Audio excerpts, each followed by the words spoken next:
Ok, bonjour famille, bonjour les frères et sœurs, bonjour à tous les Africains, à toutes les personnes qui aimeraient un jour, donc qui sont francophones, voilà, africains, français, en tout cas tous les pays qui parlent le français, et qui aimeraient un jour passer le permis de conduire américain. Voilà, donc je fais cette vidéo pour vous donner des conseils et mon expérience. Tout en conduisant et puis en faisant des commentaires aussi sur la conduite que je fais. Voilà. Donc, voilà. Toutefois que vous voulez passer un permis de conduire, ok, aux États-Unis, vous devez d'abord avoir une idée donc de la conduite ici. Voilà, vous devez avoir une idée de la conduite. Que lorsque, par exemple, vous voulez donc passer le permis de conduire, ok, il y a le writing test et le driving test. Voilà. Le writing test, comme vous le voyez, le writing, ça veut dire l'écrit, ok. Donc il y a le test écrit et il y a le test de la conduite, ok. Voilà, le test écrit, donc vous partez à la DMV la plus proche de vous. Je sais que vous avez déjà les informations dessus. Et donc vous allez prendre le livret, le petit livret, n'est-ce pas? Le petit livret que tu dois connaître, dans lequel il y a tous les renseignements pour pouvoir donc bosser et aller faire le test écrit. Voilà. Le test écrit c'est fait en anglais. Il n'y a pas la version française. Il y a la version mexicaine parce qu'il y a beaucoup de Mexicains ici et les Chinois, mais ils n'ont pas mis la version française. Donc le test se joue en anglais. J'aimerais préciser cela. Voilà, le test se joue en anglais.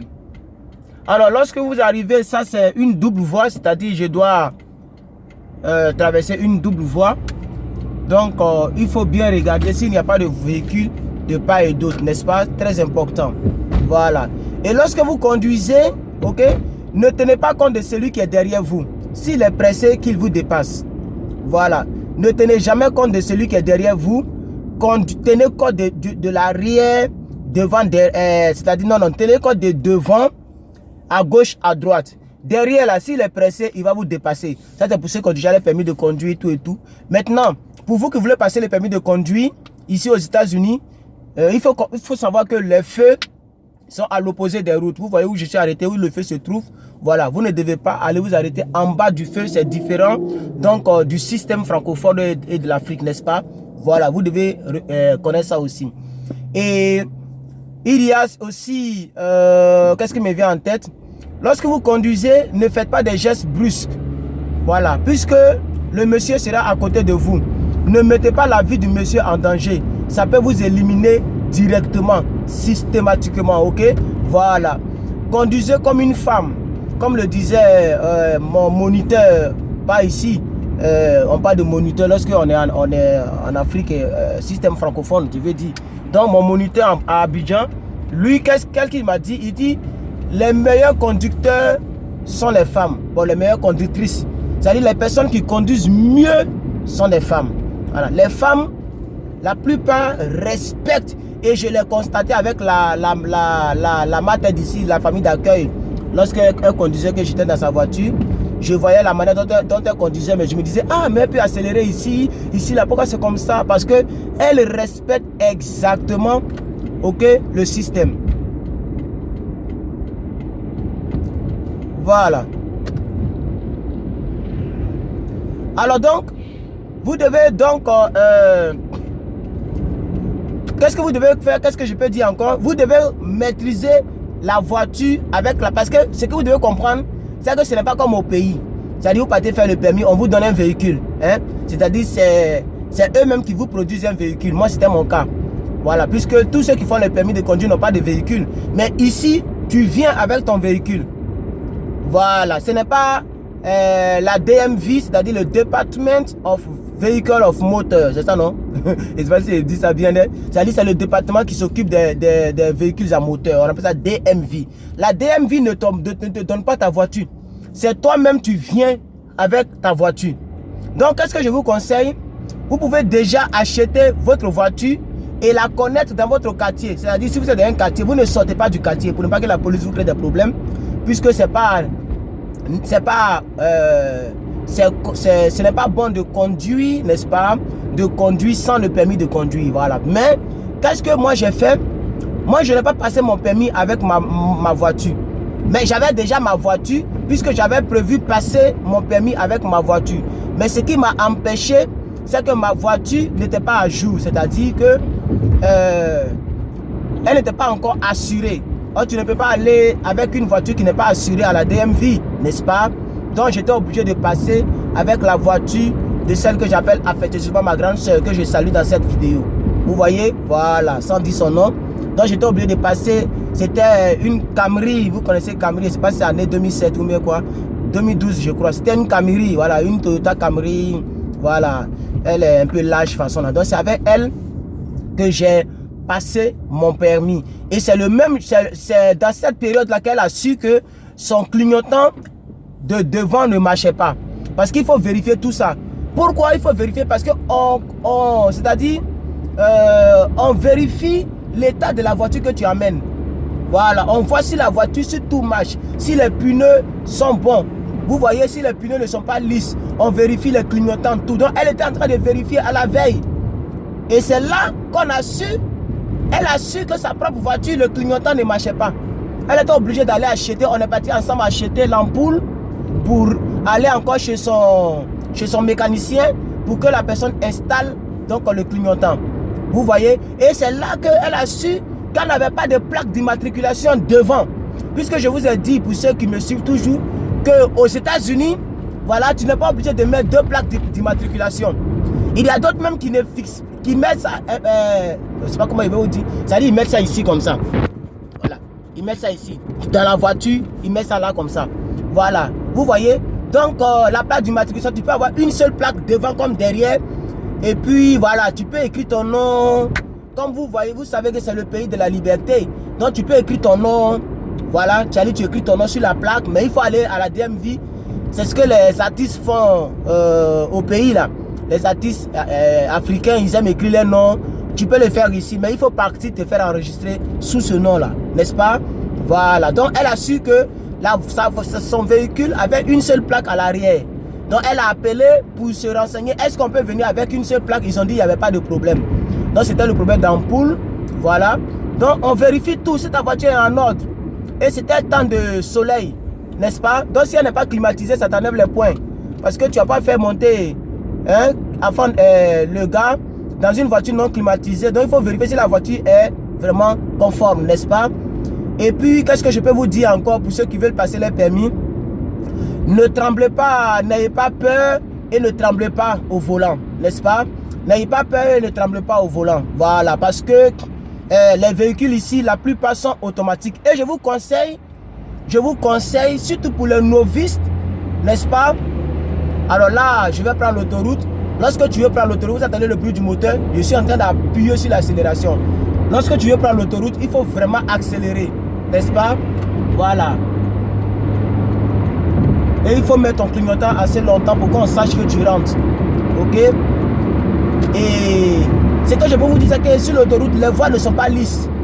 J'ai pensé que les voies étaient lisses, mais je me suis renseigné, ils m'ont dit que c'est fait exprès. C'est fait exprès. Ils ont fait de sorte que la voie ne soit pas lisse. N'est-ce pas? Comme ça. Ok? Comme ça, tu vas savoir que tu es sur une route. À cause du bruit. Voilà. Donc, c'est un peu ça. Qu'est-ce que je disais? Donc, n'ayez pas peur, les amis, ok?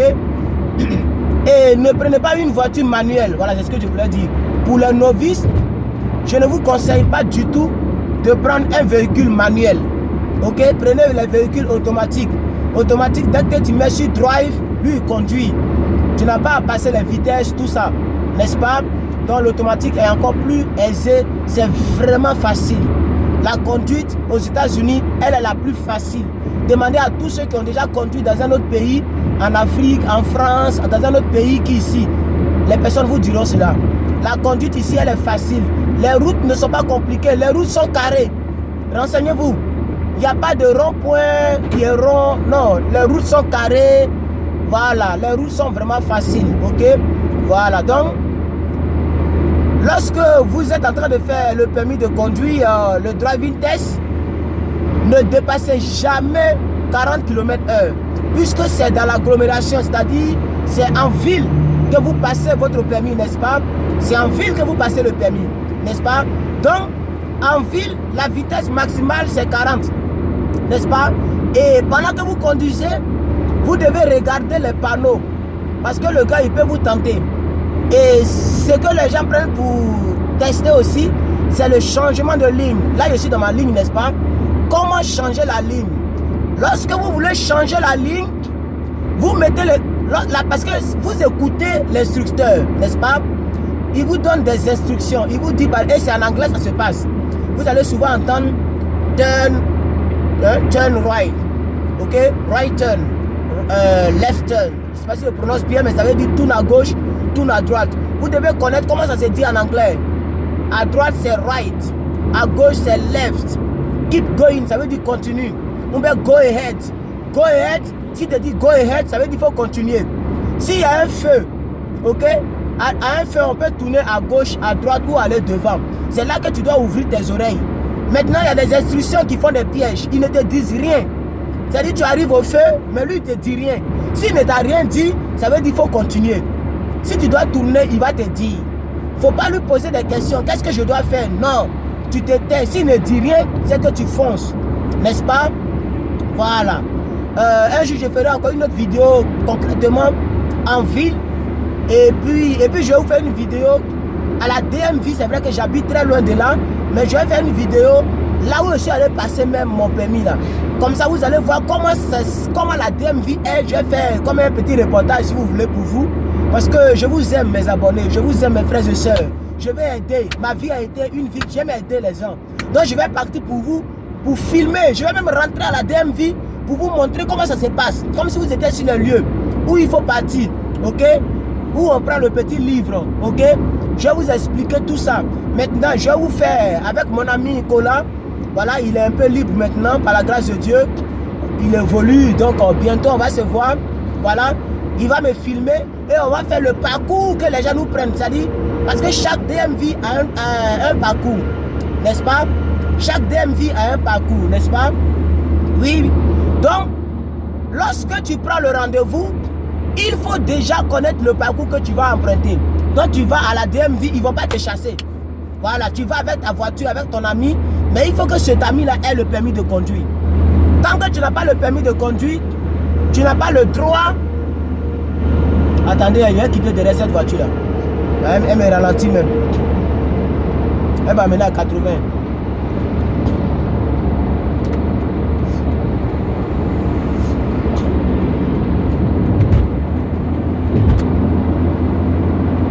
Voilà, donc je disais, ok, tant que tu n'as pas le permis, tu n'as pas le droit d'être dans un véhicule où il n'y a pas de permis qui traîne. C'est-à-dire, il doit y avoir une personne à côté de toi et cette personne aussi a un permis de conduire. Voici la loi américaine, n'est-ce pas?